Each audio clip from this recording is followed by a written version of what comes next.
Hey, what's up? Welcome to my vlog. Today is such a beautiful day, but it is cold. It is a beautiful Sunday day. And well, right now we're going to Georgetown. It's gonna be super cold. Well, I have to go for a school project. I have to go to a cave, so it's gonna be a lot of fun. So yeah, I'm gonna take you with me and let's go. So yeah, just like that, we're here already. We're here at Georgetown at the Inner Space Cavern. Yeah, Cavern. So yeah, I'm super excited to go. Can't wait. And yeah, so let's go inside and check it out. So that's pretty cool. We might go inside there, so that would be pretty nice. So yeah, we're already inside and we're just waiting for the tour person. And here are some pictures. And I guess that's the cave right there. Let's see.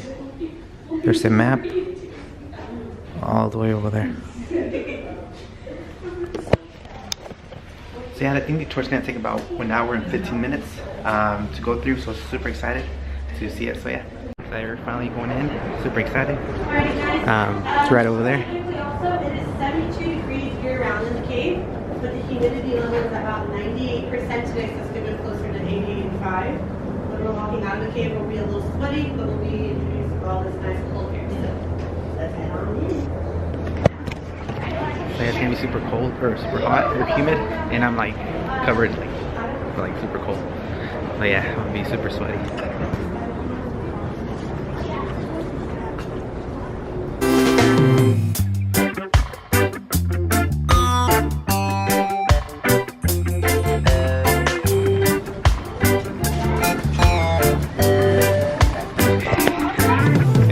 No return. It's gonna be like 3/4 of a mile. 3/4 of a mile. So yeah.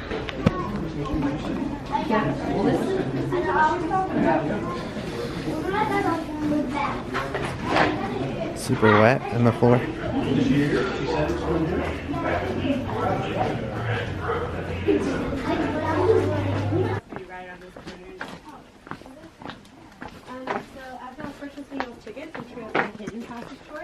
This is where it begins, and it comes out. I'll show you all the room it comes out on. We'll be passing that room as well. Now those colored lights back there as well, those are cave markers letting us know that goes 50 feet up to a mile in that direction. So you'll also saw the wild cave tour. Those are similar to the entrances that we go through. We'll give you a helmet with a headlamp, elbow pads, knee pads, and gloves. But we will be on our hands and knees for 3 to 4 hours, going through tight crawl spaces into larger rooms. Hello. Got some more joiners. But yeah, so if y'all ever interested in doing that, those are the two differences. Today we're walking on a bunch of concrete. It is all lit up for us. The hidden passage tour is a natural cave floor and has no light, so everyone will get a flashlight like that. Welcome, hello. Yes. Did you find this cave or was it just here and you made it more bigger? We found the cave by accident, and it was just like how we're in it right now, except we added the concrete to this pathway, and we put the lights on this pathway. Yep, so we're seeing a little bit less than a half mile today. The cave itself is almost 5 miles long. I'm going to be taking us photos in this room. I just keep a head count of who comes in and out of the cave. That way if I lose any of y'all, got y'all's last picture to show the world. So if I get my first volunteers. All right. They're gonna take some quick pictures and then continue the journey. So yeah, we just took a quick picture and now we're heading into the cave. Over there's the other part of the cave, but that's a different tour.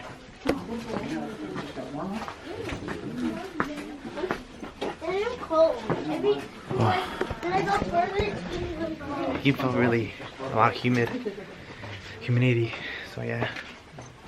Alright guys, so here's the humidity I was telling you all about. It's all going to get wetter from here. Right behind me is our soda straw balcony, so we'll go over the formations here, what they're called and how they are formed. So whenever it rains outside, it takes a couple of days for the rainwater to seep down through the ground, come into our cave system. As it goes to the soil, it picks up dead plants, dead animal matter, and it turns into a very weak acid called carbonic acid. Keeps on moving down and picks up the mineral calcite, which is how all of these formations are made. So when we're getting these cave kisses, what's really happening? The drop leaves the ceiling, and it leaves a little ring of the calcite behind. Enough drops from the same spot, those rings are going to build up and form a hollow formation called a soda straw. So technically, if I wanted to, I could break one off and drink out of it, just like a normal straw. Probably would taste like dirt. But most importantly, a little bit over a decade ago, a law was passed that is actually a third-degree felony to purposely harm, break, or damage the cave. So we don't break or touch anything. Now eventually they get clogged up with sediment, other types of debris, maybe even more calcite. They turn to these cave areas. Like those spikes back there, those are called stalactites. Same thing happens when it drips onto the cave floor, just in the opposite direction, called a stalagmite.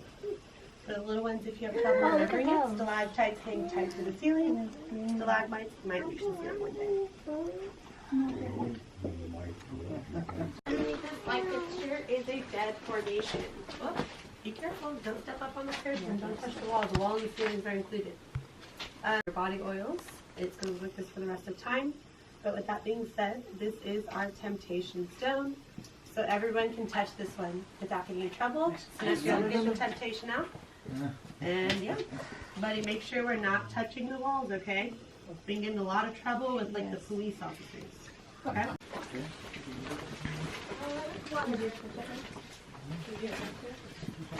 Alright, this is a temptation rock or wall. You can touch it because if you touch the other ones, it will die out. Well, it'll stay the same, it just won't grow no more. And they just left me. It is pretty wet floors, because it is a cave. So yeah, where are you going? So just keep swimming me, just keep walking, just keep walking, walking. So yeah, oh, it's a lot of water. Whoa, that was kind of scary.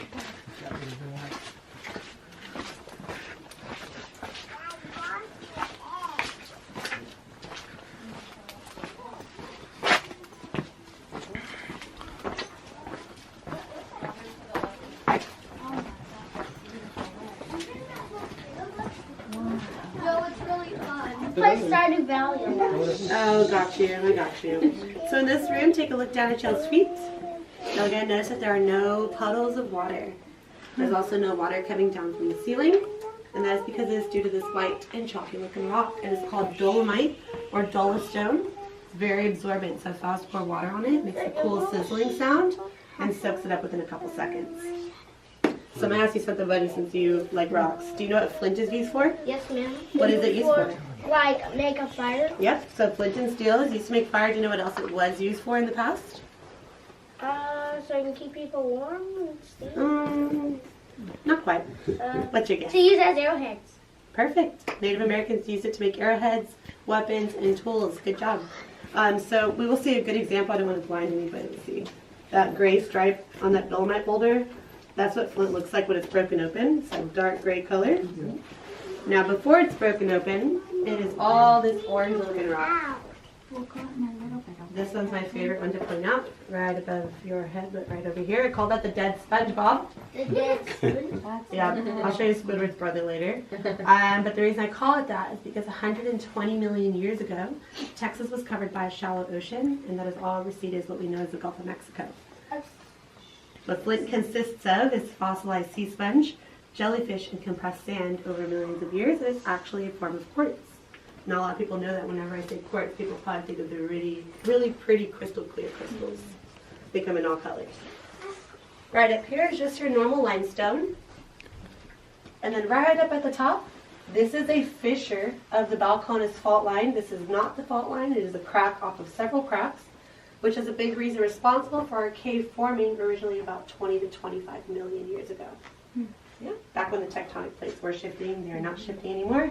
It is a dormant fault line, so don't be worried about being there. My favorite is our Texas ice cream sandwich. The real reason we stopped here is to show you all this formation back there that is called the kissing column. So in an estimated 50 to 60 years from now, that is when it will finally connect, and it will form a column or a pillar. But that will be the first one we ever see connects to the discovery of our cave. We're going into the second largest room in the cavern. It's called the Discovery Room. But first we have to go through Headache Alley. Please watch out for that, guys, because that is what it's called, Headache Alley. Let me show you what.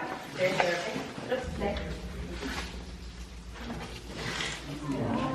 So this is a little bit different than a stalactite. That stalactite is dripping off of a flat surface. This one is coming down this slant, and it deposits the mineral, allowing it to grow in the shape of a slice of bacon. Sometimes it grows in the shape of a curtain, or even a drape, breathing in really long. The follow me. Just coloration up there. That is from a very large colony of prehistoric bats occupying the cave as their home. We even have their petrified bat water.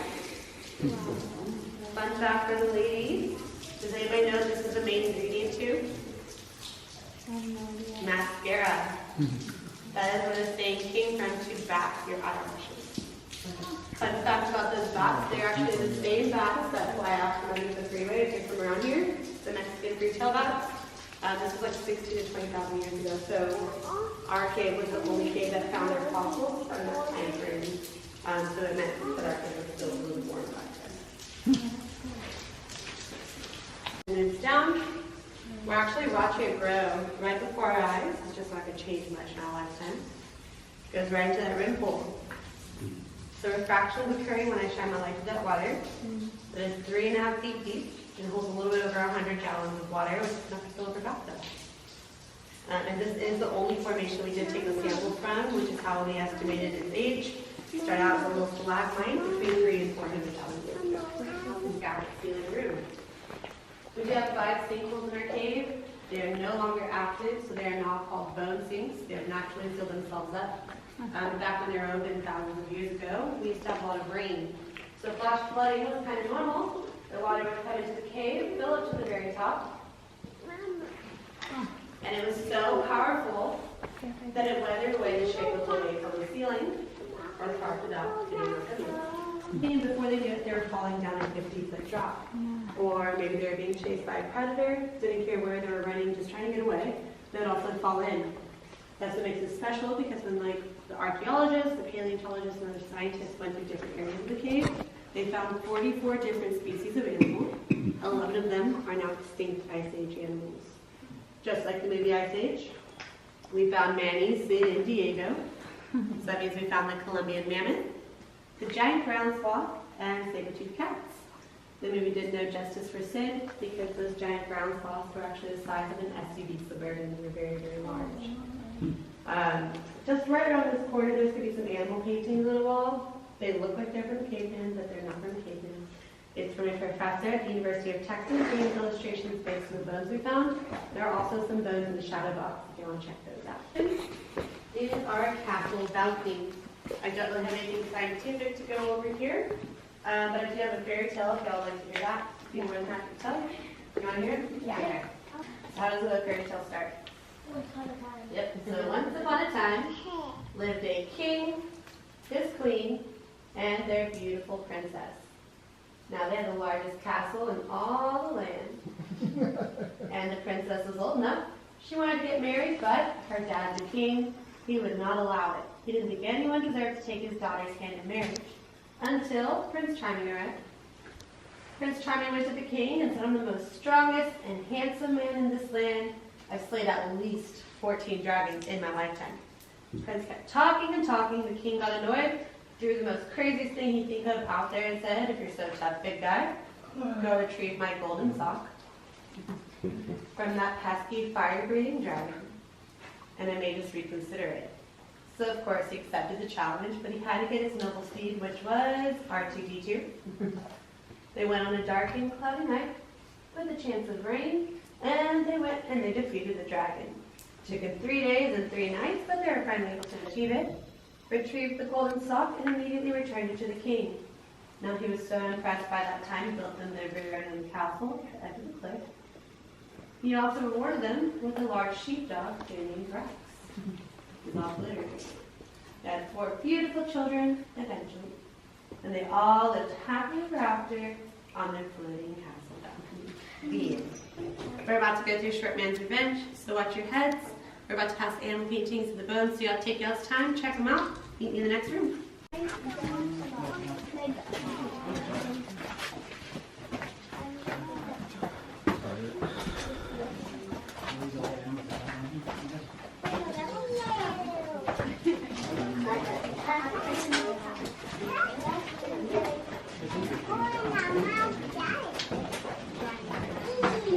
want this side to be the, I want this side to be the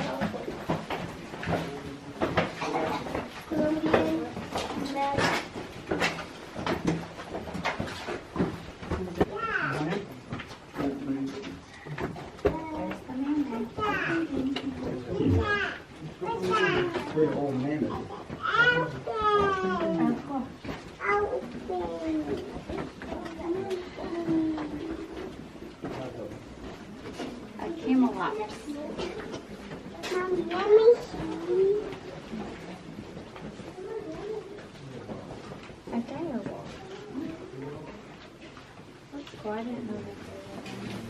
Shoulder fragments.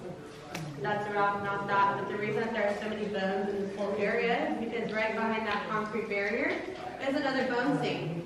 So mudslides or flash flood would happen, kind of spread animals' remains in this area. Now the hill we walked down is blown away with TNT dynamite in the early 60s. The first hole created with the discovery hole, which we saw, was very small. So in order to get in, remember the hill is not made yet, they created this hole, installed this 16-foot ladder, allowing the researchers to come down with their tools, take the huge mammoth bones and other bones back to the surface. Now this ladder is rusted away, it's not attached, so it's like a dangerous iron swing. And if anyone's going northbound, or want to do it just for fun, you go under the freeway, over the railroad tracks. Immediately look to the right, there's a brick shed that's placed directly above this hole, has Inner Space on it and a compass piece on it. That is the natural summer. There's those scorpions right here. This is just where we would crawl down. It's a like 30-minute passage, and we go play in the mud.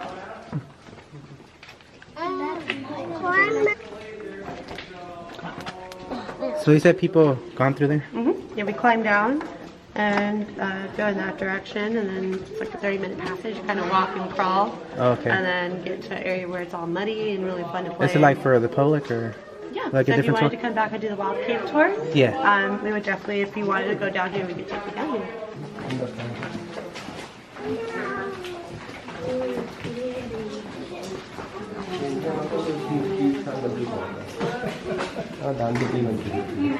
Turns on the lights behind us. So if y'all want to sit down, you can. If y'all don't move around. You won't be able to see anything. You ready? All right. So any light sources, guys, you have to temporarily lock their phones or turn off the cameras. I promise we'll have plenty of time to take photos. We can experience total darkness in a cave or about 1.5 miles and deeper into the ocean. Someone said earlier about Thailand thing gives you an idea. You can either close your eyes and open them back up before the light is off, or hold your hand in front of your face so you can see your fingers. Lights are going off in 3, 2, 1. So this is total darkness. Your eyes will never adjust to this because there's no light in here, not even 1%. That means that night vision binoculars and cameras will work. They need at least 5% light. Also, within 72 hours or longer, you actually start to hallucinate. Seeing and hearing things aren't actually there. And this is one of the only places in the world, if you try this, if you rub your hands together fast enough, you actually create particles of light. Definitely. Only while I tell a little story, sorry. So I get a black light, the little one was with me. It's for more than just the scorpions. Hopefully we'll see one on the way out. The cool thing about calcite, the crystal, when it's active, actually reacts with the energy from a UV light, which is what the black light is. Now a normal rock is going to be purple like that. Let me show you what calcite looks like. So look up at the ceiling. Calcite glows.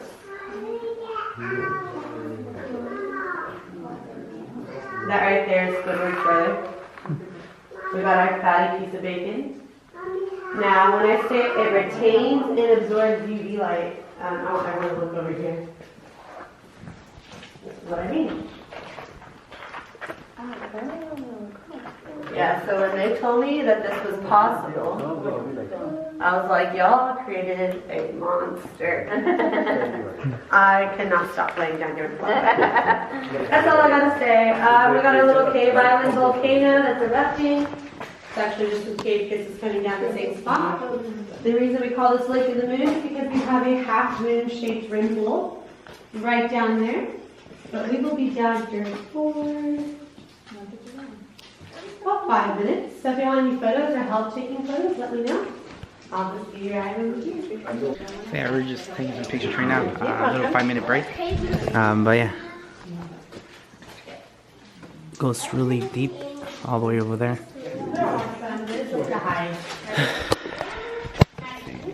I did take off my jacket because it was super humid and hot, and yeah, I mean it is a cave, so that was gonna be cold for some reason. But yeah, it's super humid and hot. So yeah, this part of the cave, it's pretty cool. Now we're moving now again. That was pretty awesome. It was like completely darkness. I couldn't see anything. And I mean, right now the camera can't really capture too much light, but I can pretty much see pretty good. But the camera is like super dark. I guess I just have to fix up the settings, but yeah, you can see me right there. Now we're going up. I think we might be leaving already. But yeah. Okay. There's a bat right there, sleeping. So I'm a little bit alone, so I can sleep. Yeah. Here's another room here of the cave. And I can hear there's some water dripping right there from the ceiling. And there's like some little so yeah, there's like water right there. And here's some more water right there. So that looks pretty nice. Okay, I got left behind again, so I have to kind of hurry up. This is super interesting. I mean, super nice. There's a whole bunch of let's see. Sorry, I didn't want to get hit by the ceiling. But yeah, it's pretty nice. Well, I really got left behind, so I had to run. Wait for me.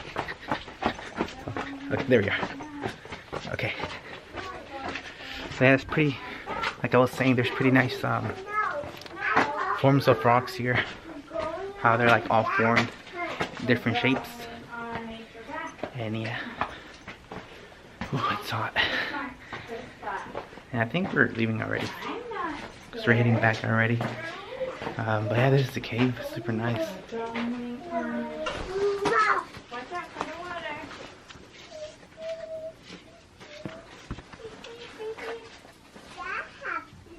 There's like an entrance right there all the way down, but you can't because there's a chain here to go that's stopping. But you can't because I think it might be a different tour. I'm not sure. But it leads all the way in there. But you have to keep going because, let's see. Because they're leaving me already. I'm like left behind. I'm like the last person. And yeah, I mean, oh yeah, and this is like the where you can touch it. This is the only one just because, like I said earlier, it already died and it's not growing. But the rest of the cave we can't touch. But yeah, because what the lady was saying earlier is that if you touch it, it's like it's basically getting in trouble by the police. Just because when you touch it, like I said, it will, what's it called? It will kill the mineral. So yeah, over there was the place where you took pictures, and there's the other tour right over there in the entrance right there. And we finally finished. It was pretty fun. Ooh, man, that air is better now that we're exiting the cave. It's cool. Just because it was super humid inside, I was dying already. I'm thirsty. I need some water. But yeah, we're finally leaving. And it was a pretty cool tour. And this is the exit of the cave and the entrance. So yeah, it's pretty nice. So yeah. Ooh, man, it's a lot of walking. But it is fun though, because it's something new I've never done. I think the only time I went into a cave, it wasn't really deep, was in North Carolina when we went to visit our family. Or my family. Our family. When I went to visit my family. And I was kind of scared because it was like super dark. And we just went a few minutes in and a few minutes out. And this one is pretty cool. It's not as scary like when I was a little kid. And yeah, here's the exit. Finally some light, because it's complete darkness. Well, not dark, but it was darker. And here's the exit. And yeah, I mean, that was fun. And right there's some cactuses right up there. So yeah, that was pretty fun. I just finished the tour already officially, like I said earlier, when I was walking out the cave, of course. Anyways, that was pretty fun. It was like a totally different experience. Never been, well, so yeah, it's a totally different experience. Never been so deep inside a cave. I don't know, it was pretty nice. And the only thing that it's pretty hot, so don't wear like super like a lot of layers if you come to this one, because like I asked the lady and she said that not all caves are like that, just because this cave, the ground is already like 70 something degrees Fahrenheit, and there's like no airflow or anything like that that goes through the cave, so that's the reason it's humid. And it's pretty wet as well. There's like a lot of water and like dripping from the ceiling, and there's like a lot of water like in the floor already. And yeah, I guess yeah, this is basically it. And yeah, let me just show you one more thing. So yeah, yeah, let me show you real quick. So yeah, this is the picture I took. I bought my picture right there. Let's see. Oh, it's Inner Space right there. So let me open it. So yeah, that's the picture I took inside the cave. Yeah.